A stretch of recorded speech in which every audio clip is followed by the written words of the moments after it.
అన్న అండి రమేష్ అన్నగారు. ఆ అన్నగారికి నిజంగా థ్యాంక్స్ అండి. ఎందుకంటే ఆయన భక్తివే తీయమ్మా నువ్వు అని అన్నాడు. నాకు కూడా అదే అనిపించింది. దాని మీద నేను వర్కౌట్ చేసి తీయాలండి. నాకు అన్నీ తెలియదు అసలు విషయాలు. కాబట్టి వర్కౌట్ చేసి తీయాలి. వీడియోస్ అంటే గుళ్ళలో పెట్టిన వీడియోస్ పెట్టడం నాకు ఇష్టం లేదండి. అది కాపీరైట్ కిందకు వస్తుంది. కాబట్టి దయచేసి అర్థం చేసుకోండి. నేను పెట్టను. మ్యూజిక్ కూడా రాకూడదు దాంట్లో. ఆ గుళ్ళో వచ్చే పాటలు కాపీరైట్ అవుతాయి. కాబట్టి నేను పెట్టను. ఫస్ట్ ఆఫ్ ఆల్ అండి, అసలు నేను ఫస్ట్ ఎక్కడ స్టార్ట్ చేశానంటే నా పేరు దగ్గర నుంచే స్టార్ట్ చేస్తున్నాను. నా పేరు కమలాలక్ష్మి అండి. కమల అంటే అమ్మవారండి. అందరు ఏమనుకుంటారు, వెంకటేశ్వర స్వామికి ప్రీతికరమైంది కమలము, కాబట్టి సుప్రభాతంలో కూడా కమల అని వస్తుంది. కాబట్టి వెంకటేశ్వర స్వామికి చెందిన పుష్పం కాబట్టి కమల అమ్మవారని అనుకుంటారు. కానీ వాస్తవంగా అండి, మహాశివుడు పార్వతి ఉంటారు కదా, ఆవిడ తన తండ్రి పర్వతుడు ఇట్లా యజ్ఞం చేసినప్పుడు ఆమెని పిలవడనమాట ముత్తైదుగా.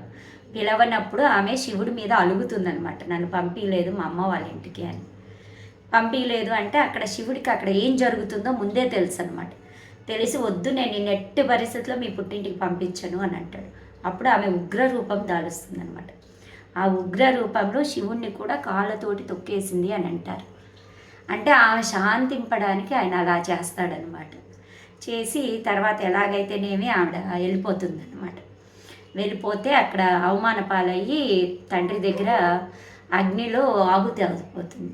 అప్పుడు మహాశివుడు తెలుసుకుంటాడు నా పార్వతి ఎక్కడుంది అని.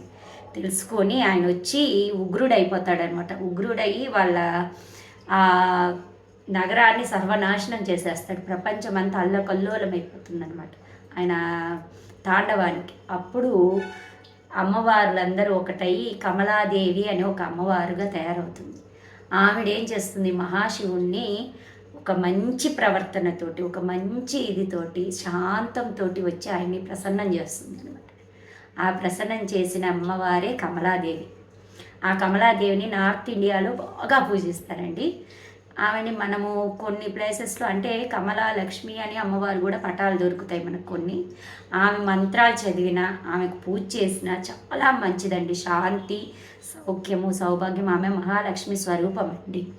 ఒక రకంగా మహాలక్ష్మి స్వరూపము. అంటే శివుణ్ణి సంతృప్తిని చేసింది కాబట్టి కమలాదేవి అయిందనమాట. ఆవిడ ఎక్కడుంటే అక్కడ శాంతం అనేది ఏర్పడుతుందనమాట. అంటే అక్కడ గొడవలు కొట్లాటలు లేకుండా, మా చుట్టాలు అనుకుంటారు అన్ని గొడవలు పెట్టుకునేది ఇదే అని. కానీ నేను ఎక్కడా గొడవలు పెట్టుకోనండి. మీరే నాతో గొడవలు పెట్టుకుంటారు. నేను ఎవరితో గొడవలు పెట్టుకోను. వాళ్ళకి నేనంటే ఓర్వలేనితనము. ఇంకా అది కామన్ అండి. నేను ఏంటంటే ఒకరు కుళ్ళుకునేటట్టే ఉన్నానని నేను చాలా హ్యాపీ ఫీల్ అవుతాను. సో కాబట్టి ఆ కమలాదేవి యొక్క ముఖ్యమైన ఉద్దేశం ఏంటంటే సంపద.